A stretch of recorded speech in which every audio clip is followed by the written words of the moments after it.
Él tenía 2 amputaciones muy serias. Y digamos, me arrolló la piel como hasta el codo. Alguien metió una bomba en una cámara. Iba alguien con otros pensamientos que no eran los periodísticos. Yo no veo a nadie metido en la calle. Ya el tema ni se tocaba.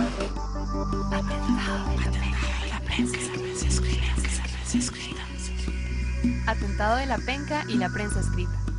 El 30 de mayo de 1984, Edén Pastora, líder de la Alianza Revolucionaria Democrática ARDE y opositor del gobierno sandinista, había reunido a un grupo de periodistas en La Penca, zona cercana a la frontera de Nicaragua con Costa Rica.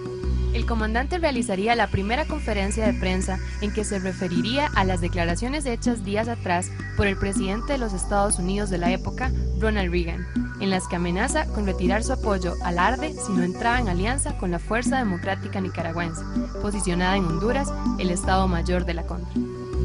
Tanto para los medios costarricenses como internacionales, se trataba de un hecho importante, debido a que proporcionaría información relevante que buscaban desde hacía meses. Intentábamos buscábamos a Pastora por todas las vías, por todos los contactos que teníamos, los teléfonos. En ese entonces el correo electrónico no existía. Habían casas de seguridad, entonces íbamos todos los días, intentábamos, mire, por favor, necesitamos entrevistar a Pastora. Como siempre, a las 8 de la mañana y me dicen que hay una gira de la Contra. Yo pregunto que dónde, no se sabe, habían convocado la noche anterior. Se nos dijo que debíamos de tomar un bote que nos suministraban los guerrilleros para movilizarnos de ahí a la desembocadura del río San Carlos al río San Juan, fronterizo. Después de horas de espera e incertidumbre, miembros del grupo opositor, que se hacían llamar La Contra, condujeron a los periodistas a la localidad hoy conocida como La Penca, situada en Nicaragua, en las cercanías de la frontera con Costa Rica. Se nos dijo que debíamos de tomar un bote que nos suministraban los guerrilleros para movilizarnos de ahí a la desembocadura del río San Carlos al río San Juan, fronterizo. Nos esperaron en unas pancas, los miembros de la guerrilla, nos trasladan sobre el río San Carlos hasta la desembocadura con el río San Juan y empezamos río abajo hasta llegar cerca de las 7 de la noche al lugar que ahora se conoce como La Penca. Al atardecer, luego del difícil y largo viaje, los periodistas llegaron a una edificación de madera que funcionaba como un centro de reuniones de la Contra. Allí, Pastora los recibió con un café y les sugirió descansar para realizar la conferencia anunciada hasta el día siguiente. Y como los colegas de radio y televisión empezaron a hacerle preguntas, se formó así como una media luna de periodistas. En eso vimos que ya todo el mundo, los de radio y televisión, los de radio y prensa escrita, empezaron a grabarlo. Esa conferencia pudo haber estado empezando a las 6:45 de la tarde, yo calculo más o menos que pudo haber estado empezando la conferencia, pero no duró nada. En el momento en que la conferencia empezó, tardó un intercambio de preguntas con Edén Pastora, habrá tardado a los unos 5 minutos cuando se vino la explosión. Y aquello quedó en tinieblas, y aquello quedó en gritos, y aquello quedó en llanto, y aquello quedó en barro, y aquello quedó en sangre, en todo.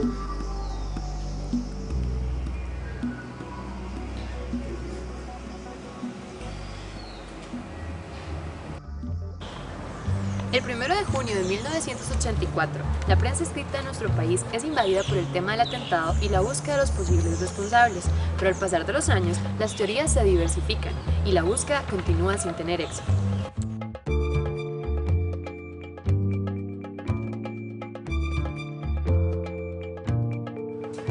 Las teorías materiales del atentado vinculaban directamente a los Estados Unidos. De hecho, empezó por sospecharse de los extranjeros que habían sido invitados por Edén Pastora para asistir a la conferencia. Particularmente, la agencia de noticias Interpress culpó directamente a Linda Fraser, periodista del Tico Times y víctima mortal del atentado.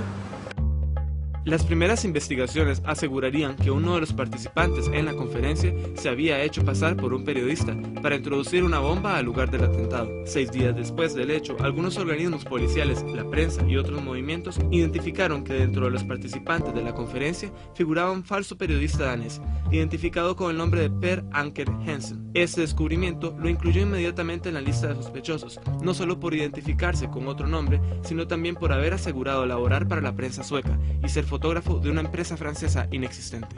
Inmediatamente comienzan a publicarse una serie de nombres sobre las posibles personas que podían haberse hecho pasar por Hansen. Entre ellos destaca el uruguayo Amodio Pérez, conocido agente de la CIA. Pérez no fue el único acusado por la prensa. De hecho, en los años siguientes se llegó a mencionar que el asesino podía ser vasco, francés, alemán, palestino, israelí, iraní o escandinavo, sin grandes pruebas que confirmaran la información. Durante los años siguientes se continuaría buscando al sujeto que se había hecho pasar por Anker Hansen. 1993 es un año importante en la investigación del caso. A principios de agosto, el periódico estadounidense Miami Herald señala por primera vez al argentino guerrillero vital Roberto Gagin como autor del atentado. El periódico basa su informe al asociar las huellas del supuesto fotógrafo Per Anker Hansen con el guerrillero argentino del Ejército Revolucionario del Pueblo, ERP, que según el informe eran las mismas. La versión indicaba que Gagin actuó contratado por el gobierno sandinista para asesinar a Pastora. A partir de esta publicación, hecha por el Miami Herald, seguiría señalándose a Roberto Vital como el autor material del atentado. A pesar de que Roberto Gagin se consideraba muerto en 1989 en un atentado que se realizó en Argentina, el periódico costarricense La Extra publica en el 2007 que él sigue vivo. Incluso en una entrevista realizada por el periódico La Nación, la fiscal Alejandra Arce afirma que él sigue vivo y que de encontrarse su paradero, el caso seguiría abierto. Actualmente se desconoce. La búsqueda del autor material resultó mucho menos complicada que la tarea de encontrar al responsable de planear el atentado. La autoría intelectual generó una variedad de versiones, basadas en intereses políticos y en las opiniones de los principales involucrados. Los medios de comunicación costarricenses han tratado gran variedad de versiones, pero las que más han sobresalido ha sido sobre la CIA y los sandinistas, que veremos a continuación.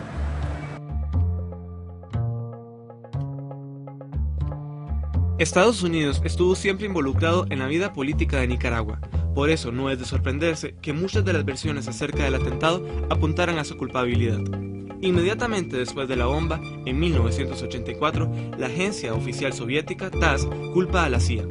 Ese mismo año se desarrolla la teoría de que Estados Unidos y la CIA habían actuado con la intención de matar ciudadanos costarricenses para poder invocar al Tratado Interamericano de Asistencia Recíproca e invadir Nicaragua. Para 1989, John Hull, un estadounidense radicado en Costa Rica que supuestamente tenía lazos con la CIA, es considerado cómplice y sentenciado a juicio. Años más tarde, se plantea incluso quitarle la nacionalidad costarricense a Hull. En la segunda mitad de los 90 predominó esta versión, mientras las investigaciones señalaban e inculpaban a otros. Los involucrados y sobre todo los afectados mantenían que la CIA fue el responsable. Cuando la Comisión de la Asamblea Legislativa encargada del tema publica su informe final, presenta a John Hull, presunto agente de la CIA, como principal autor intelectual e incluso el Colegio de Periodistas lo acusa. En la actualidad, aunque la versión oficial que se maneja indica que los sandinistas fueron quienes ordenaron el atentado, una entrevista a Pastora vuelve a responsabilizar a la CIA. El comandante Cero cuestiona el hecho de que la agencia nunca haya investigado el caso y la acusa de enviar a Thorbjörnson y a Gagin a asesinarlo.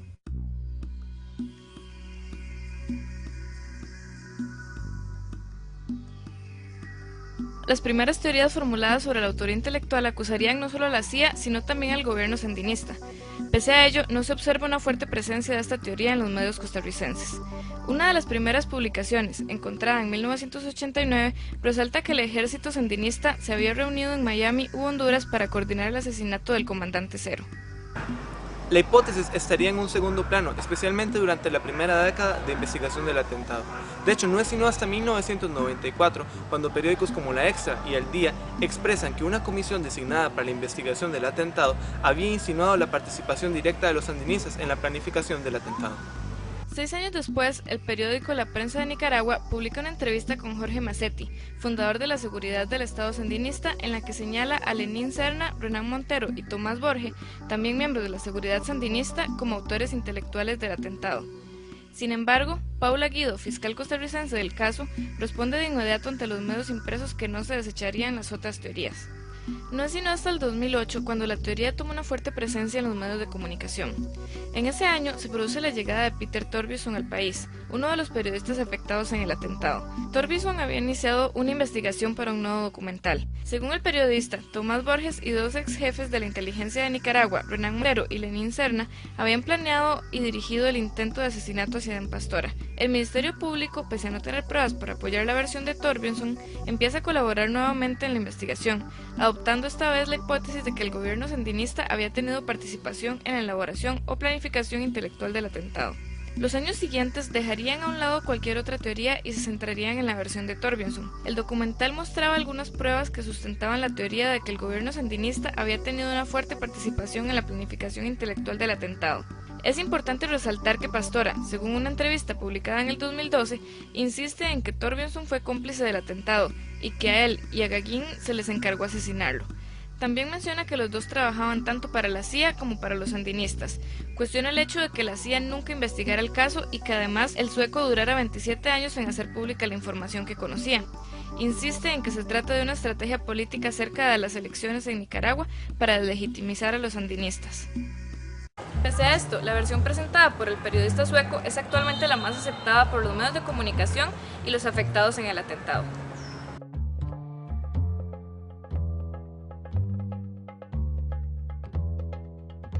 Por otro lado, se desarrolló gran cantidad de versiones menores que intentaron en su momento explicar el origen del atentado. En el mismo año, la Junta de Reconstrucción Social en Nicaragua menciona que se da por discrepancias internas dentro de la ARDE. Ese mismo año, los medios comienzan a presentar a la ETA, organización terrorista española, como sospechosa. La agencia de noticias llamada Interpress llega a culpar incluso a la periodista y víctima mortal del atentado, Linda Fraser. Para el año 1986 se involucró a un grupo árabe, la facción italiana del Ejército Rojo y a los cubanos comunistas. Los medios presumen que las distintas implicaciones políticas favorecían a la elaboración de nuevas versiones que no llevan a nada. En 1989, en Costa Rica se empieza a especular la posibilidad de que el atentado haya tenido relación con un anexo de drogas y armas ubicado en Guanacaste. Las versiones son tan variadas que algunas incluso llegan a involucrar a figuras como Omar Gaddafi y el general panameño Manuel Noriega. En 1993 se inculpa también a un funcionario costarricense del Ministerio de Seguridad Pública, Rodrigo Paniagua, quien recomendó a Pastora que diera una conferencia de prensa. En noviembre de ese mismo año se vincula por primera vez a Fidel Castro con el atentado, al aludir que Pastora planteaba un gran problema para sus aliados en Nicaragua. El trabajo periodístico durante los últimos 28 años ha estado marcado por una serie de altibajos u olas de información. Si bien en los primeros años se originó una gran cantidad de versiones, estas respondían más bien a su carácter de actualidad. De esta manera, las publicaciones han ido disminuyendo con el pasar de los años, haciendo que estas se conviertan más en notas conmemorativas que investigativas. Los periódicos no han demostrado interés en dar paso a una investigación. Sin embargo, esto es solo un reflejo de lo que es la realidad de la prensa escrita costarricense, quienes no dan recursos al periodismo investigativo. El caso de la penca sigue impune, y esto se debe en gran medida a la reproducción que los medios han dado de diferentes teorías que no permiten dejar claro lo que sucedió. Estas versiones han funcionado como cortinas de humo, que lanzadas probablemente por grupos interesados, han logrado desviar la atención y entorpecer los intentos de resolver el caso. Costa Rica es el único país que ha conducido una investigación formal sobre el caso. Por su parte, Nicaragua y Estados Unidos se han mantenido al margen. Actualmente se espera la resolución de la Corte Internacional de Derechos Humanos, que debe decidir si el caso merece un juicio internacional.